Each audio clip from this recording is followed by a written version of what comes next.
Houston, yes, clear. Loud and clear. Pacific. 4423 live, look at the mobile station. On the intercom. C7?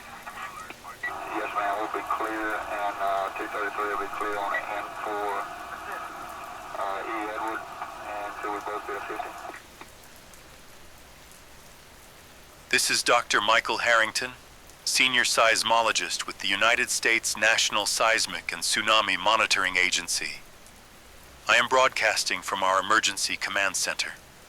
If you are hearing this message, you must understand the gravity of what I'm about to say. Just hours ago, our global monitoring network detected a violent seismic event off the northwest coast of Africa. At first, we believed it to be a standard tectonic tremor, large but not extraordinary. But within minutes, our instruments confirmed what we had long feared. The western flank of the Cumbre Vieja volcano on La Palma Island has collapsed into the Atlantic Ocean. This is not theory. This is not a drill. A massive portion of the volcanic ridge slid downward in a single catastrophic landslide. Millions of tons of rock thundered into the sea, displacing an unimaginable volume of water. The energy released in this event is unlike anything I have ever seen in my career. Right now, in real time, a wave of unprecedented scale is racing outward in all directions. We are not talking about the kind of tsunami that struck Japan in 2011, nor the one that devastated the Indian Ocean in 2004. This is different. Early models suggest the initial wave wall near the source may have reached several hundred meters in height. It will lose energy as it spreads, but even so, the projections are terrifying. The Canary Islands themselves are already experiencing devastation. Our satellite feeds show coastal towns erased within minutes. Thousands of lives gone before they even had a chance to understand what was happening. But this is only the beginning.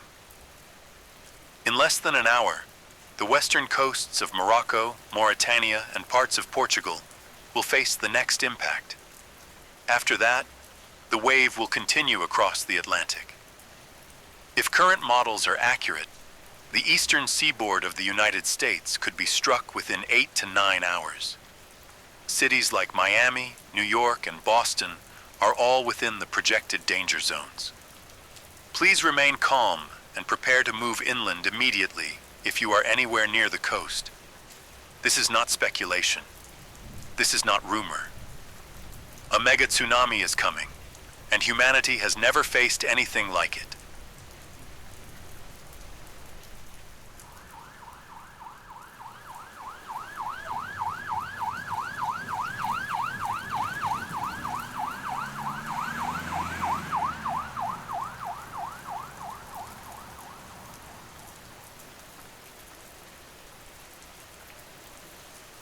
I need you to understand exactly what has happened, because comprehension is the only weapon we have against panic. The Cumbre Vieja volcano has long been considered a threat. For decades, geologists warned about the unstable western flank of the island. Layers of volcanic rock, weakened by centuries of eruptions and groundwater infiltration, had created a ticking time bomb. All it needed was the right trigger, a significant seismic jolt, or the slow buildup of pressure inside the volcano itself. Earlier today, at approximately 2:37 p.m. local time, that trigger arrived. A deep tremor, magnitude 6.9, struck directly beneath La Palma. Within minutes, cracks that had been monitored for years widened dramatically. Then the mountain gave way. Our seismographs recorded a cascade of signals consistent with a massive landslide. Witnesses on the island reported the sound as a deafening roar, like the earth itself was tearing apart. Millions of cubic meters of volcanic rock detached from the slope, crashing into the Atlantic Ocean at incredible speed. To give perspective, this was not a cliff collapsing into a pond. This was an entire mountainside plunging into a deep ocean basin.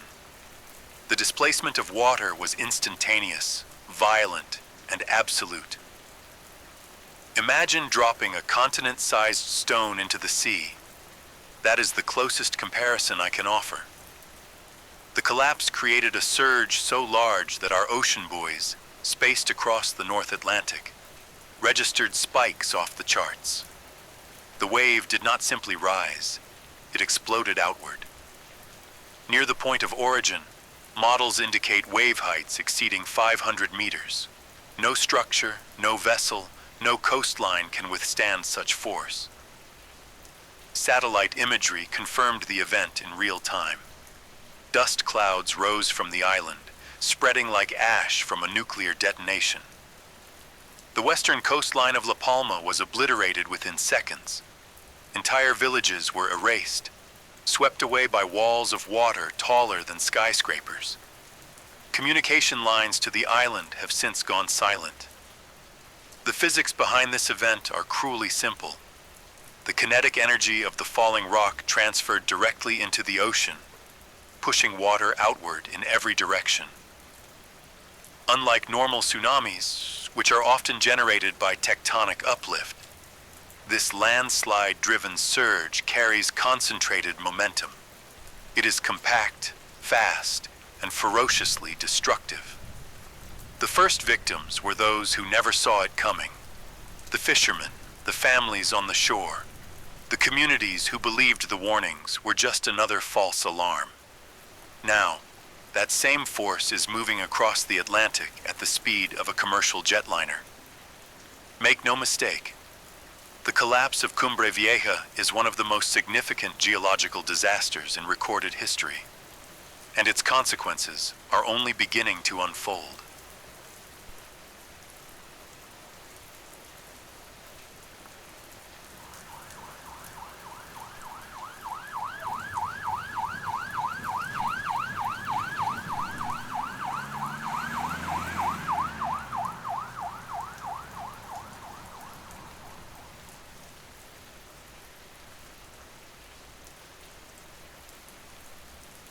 I will now describe the force that has been unleashed. You need to visualize it, because only then can you understand why the warnings are so urgent. When millions of tons of volcanic rock crashed into the Atlantic earlier this afternoon, the ocean responded with unimaginable violence. What rose from that impact was not a normal wave, nor even the kind of tsunami you may have seen in documentaries. This was something else entirely. A wall of water, hundreds of feet high, expanding outward in every direction with unstoppable momentum. Near the island of La Palma, eyewitness accounts describe the sea draining away in moments, only to return as a vertical wall taller than any building. Imagine a skyscraper made not of steel and glass, but of black, churning seawater, rushing forward with the power of an atomic blast. That is the reality residents of the Canary Islands faced as the first waves made landfall. Our instruments show that in the immediate zone, the wave towered close to 1,600 feet, a height so extreme it defies comprehension. Of course, as the surge spreads across the Atlantic, it will lose some of its vertical size. But do not mistake reduction for safety. Even waves of 100 feet, 1/10 of that height, are more than enough to annihilate coastal cities.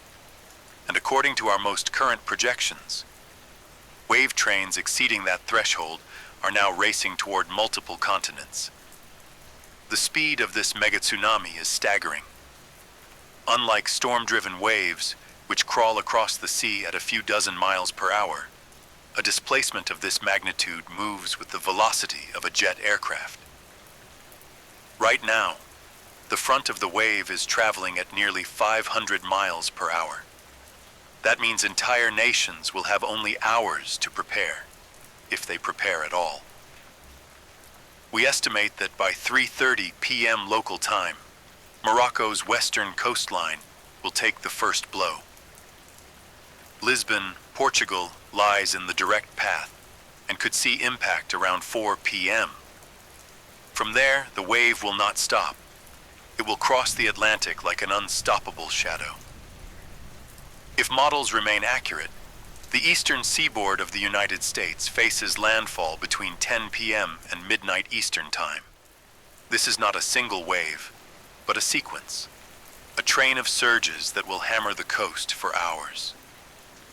The first impact may not be the deadliest. It is the repeating strikes, the relentless surges, that will ensure entire cities are swept away. We are witnessing the ocean itself turned into a weapon. A wall of water, moving faster than any ship, higher than most mountains. It is on its way, and nothing can stand in its path.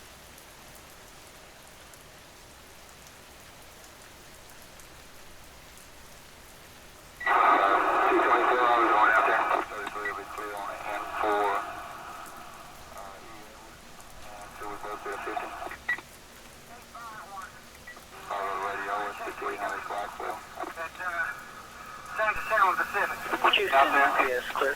We're loud and clear. Pacific. On the intercom. C7? Yes, ma'am, we'll be clear, and 233 will be clear on the N4 E Edward, and so we both be at 50.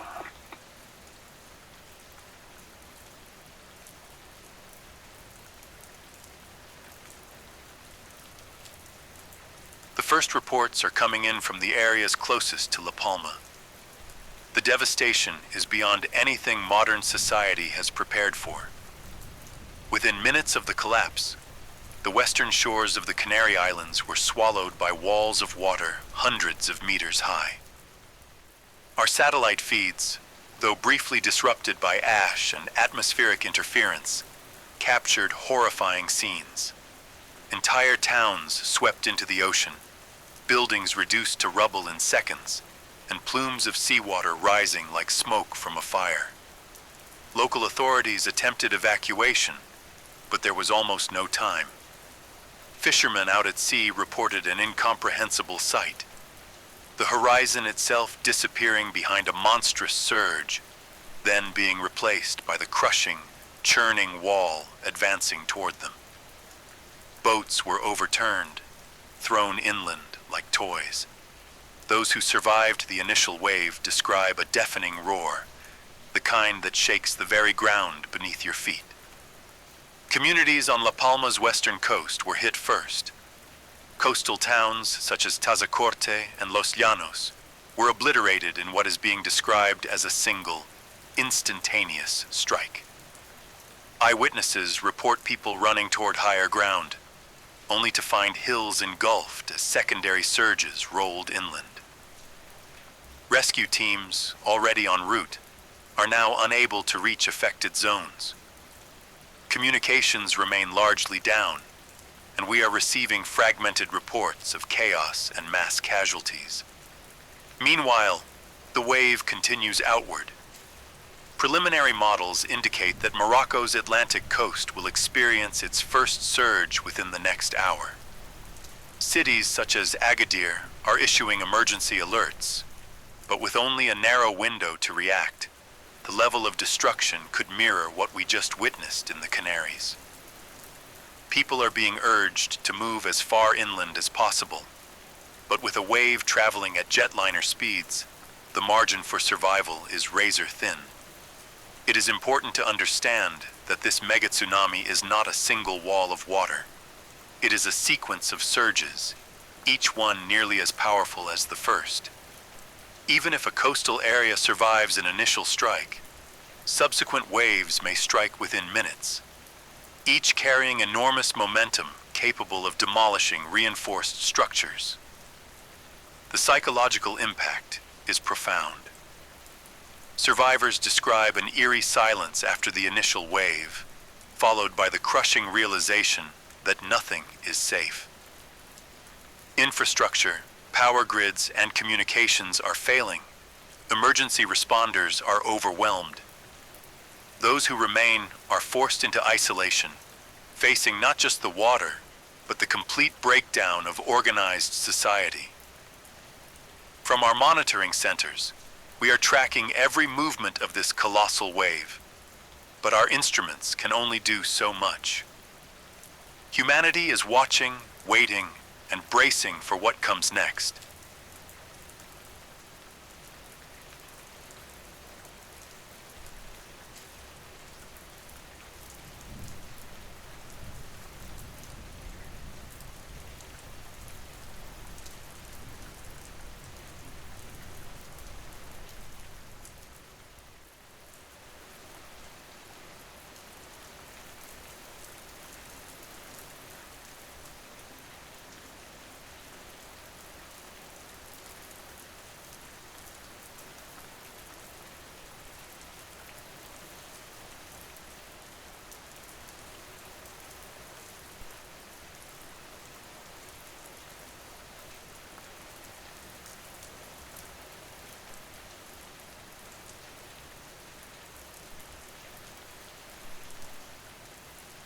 This is Dr. Harrington, reporting from the National Seismic and Tsunami Monitoring Agency.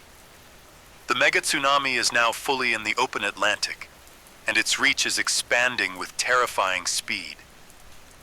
After obliterating the western Canary Islands, the massive wall of water has spread outward, racing across the Atlantic at nearly 500 miles per hour. Our satellites and buoys are capturing unprecedented wave heights, some still over 100 feet, even thousands of miles from the point of origin.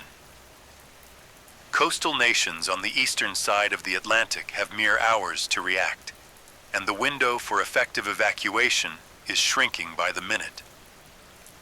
Morocco, Portugal, and the western coasts of Spain are now experiencing the first surges. Reports are fragmented, but the images that reach our monitoring centers are shocking. Cities inundated in minutes, bridges and roads destroyed, vehicles swept away like debris. Coastal populations are fleeing inland, but many are trapped as the ocean moves faster than any form of transportation can manage. Emergency services are overwhelmed, and communication networks are collapsing under the strain. Across the open ocean, shipping lanes are witnessing chaos on an unimaginable scale. Cargo vessels, cruise ships, and fishing boats are being tossed like toys. Early reports from commercial ships indicate waves that tower above their decks, overwhelming engines and flooding compartments. Mariners describe a horizon of water, unbroken, stretching endlessly, with no safe escape. Even with modern navigation systems, the megatsunami is proving unstoppable. The energy of the wave is immense, creating secondary effects far from the original collapse. Strong currents and violent surges are forming in unexpected areas, threatening coastlines that were not initially considered at high risk. Islands and small archipelagos are particularly vulnerable, and many may be completely submerged before aid can arrive. The eastern seaboard of the United States is under close observation. Preliminary models suggest landfall between 10 p.m. and midnight Eastern Time, but variations in underwater topography could cause localized surges even earlier. Cities such as Miami, New York, and Boston are within projected danger zones, and authorities are issuing emergency alerts and evacuation orders, though the scale of the threat exceeds any previous planning. Meteorological conditions are complicating the situation.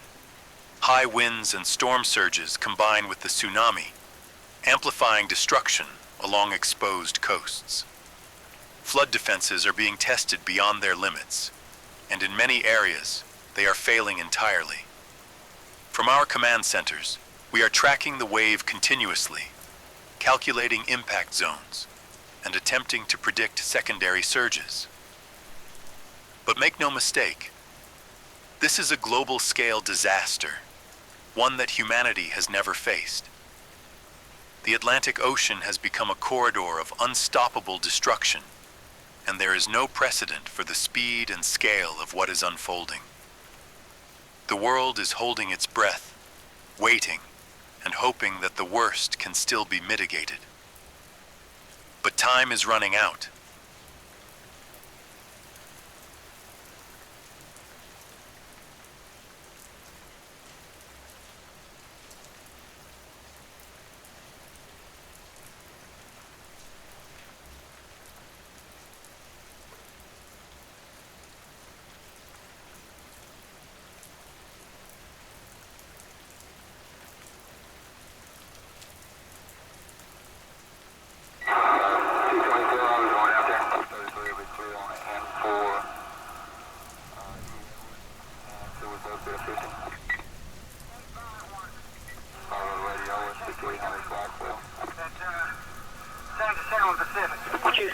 Yes, clear. Loud and clear. Pacific. On the Anchor. C7? Yes, ma'am, we'll be clear, and 233 will be clear on it, and for E. Edward, and so we both be at 50.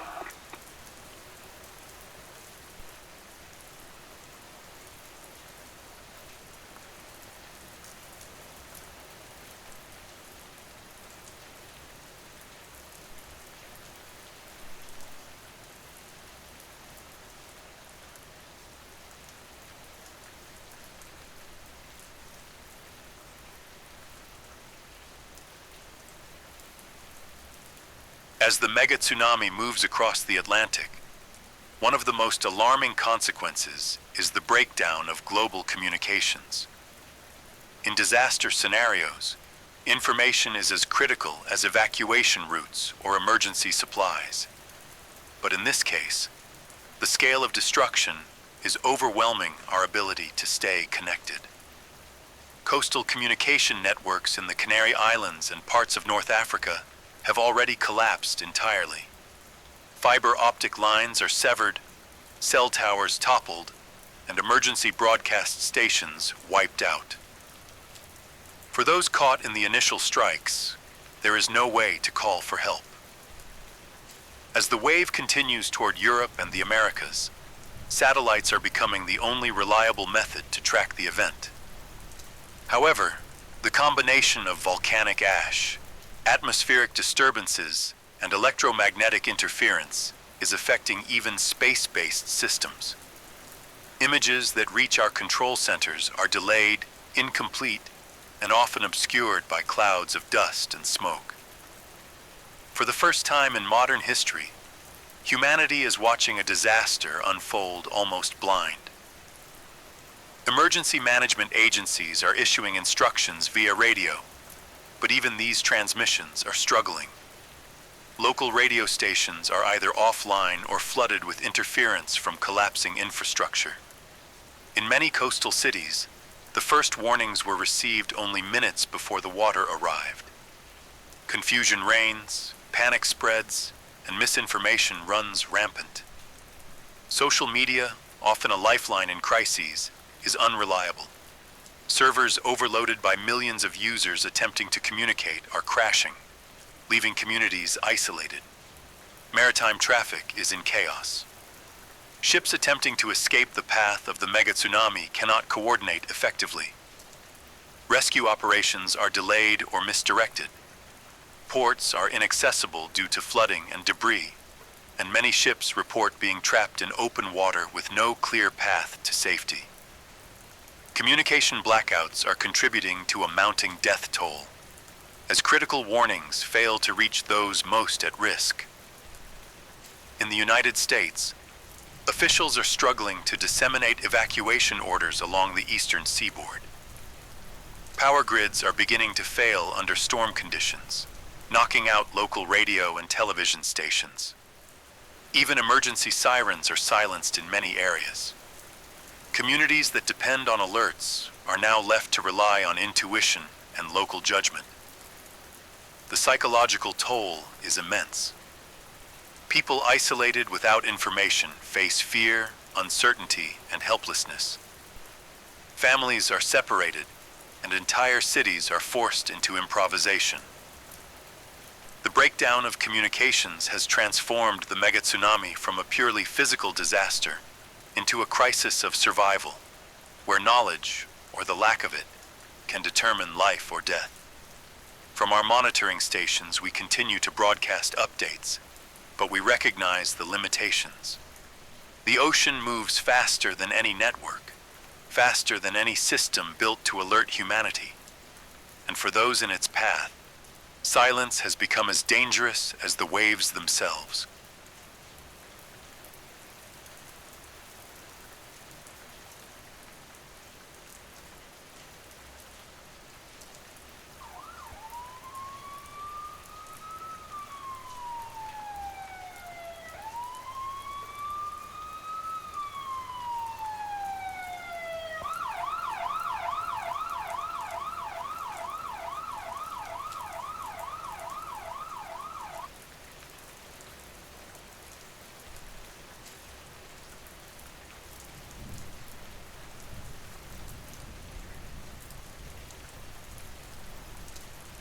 What we are witnessing now is the scale of devastation that will define this event for generations.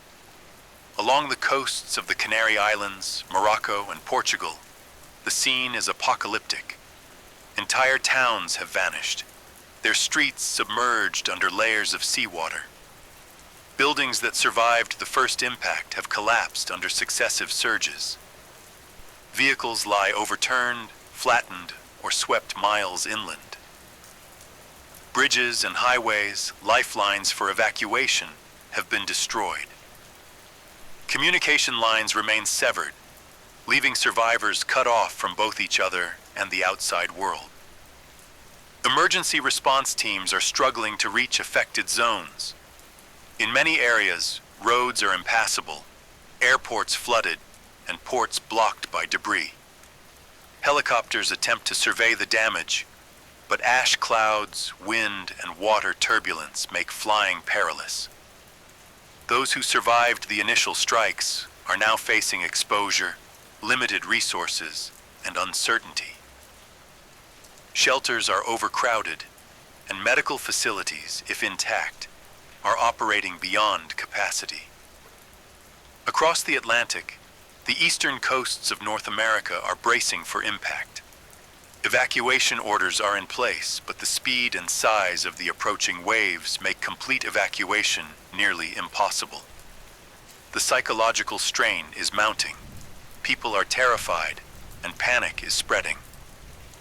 Communities are realizing that the first signs of the tsunami were only a preview of what may come.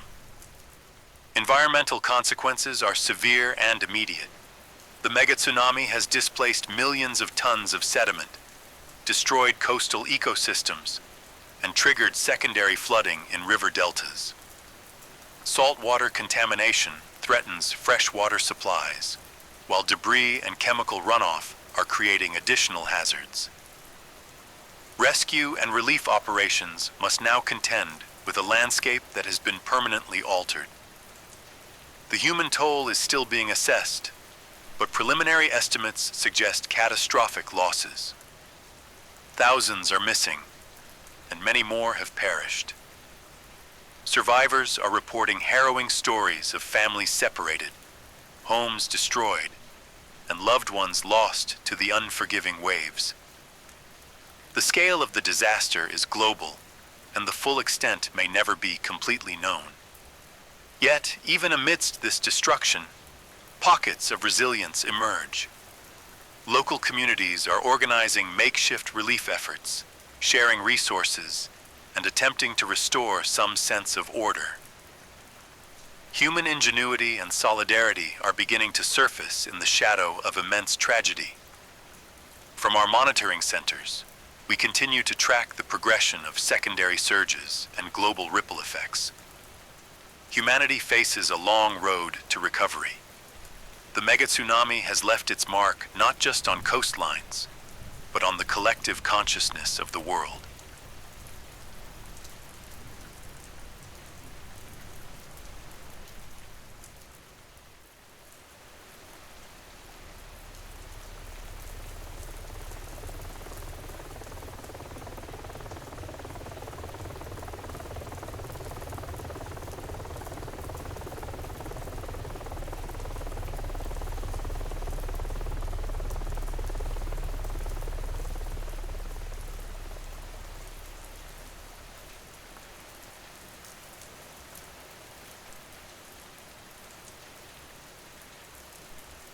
I am broadcasting from a temporary command center, as the situation across the Atlantic has reached unprecedented levels of destruction. The initial waves of the megatsunami have passed, but the danger is far from over. Secondary surges continue to batter the coasts, and smaller waves, though diminished in size, carry enough force to devastate infrastructure and sweep away anyone caught unprepared. Entire cities remain partially submerged, their inhabitants struggling to survive amid the chaos. Communication networks are still down in many areas, and relief operations are hindered by flooding, debris, and collapsed transport systems. Despite the overwhelming scale of the disaster, there are stories of human resilience. Communities that manage to evacuate early are organizing emergency shelters, sharing food and medical supplies, and attempting to reconnect with the outside world. Local volunteers risk their lives to rescue those stranded, navigating treacherous waters and destroyed terrain. These acts of courage are a testament to the determination of humanity to survive, even in the face of near-apocalyptic conditions. Across the Atlantic, emergency management agencies continue to monitor the approaching waves. Early projections indicate that the remaining surges will gradually lose energy, but not before causing further flooding and destruction along vulnerable coastlines. Authorities are urging citizens to remain in safe zones, stay informed via emergency radio channels, and avoid returning to flooded areas prematurely. From a global perspective, the megatsunami has left an indelible mark. Coastal landscapes have been permanently altered, ecosystems destroyed, infrastructure decimated, and millions displaced. Economies will struggle to recover, and international aid efforts are now being coordinated on a scale never before seen. The lessons learned from this event will shape disaster preparedness for generations to come. As I sign off, I want to emphasize one thing. Humanity endures. While the waves have claimed lives and reshaped the world's coastlines, we continue to adapt, rebuild, and assist one another. Knowledge, preparedness, and solidarity remain our greatest defenses against nature's most extreme forces. For those still in danger, the message is clear. Remain vigilant, follow official guidance, and help one another wherever possible. This broadcast may be the last for many, but the spirit of survival is far from extinguished. This is Dr. Michael Harrington signing off. May we endure, and may we never forget the power of the ocean we have witnessed today.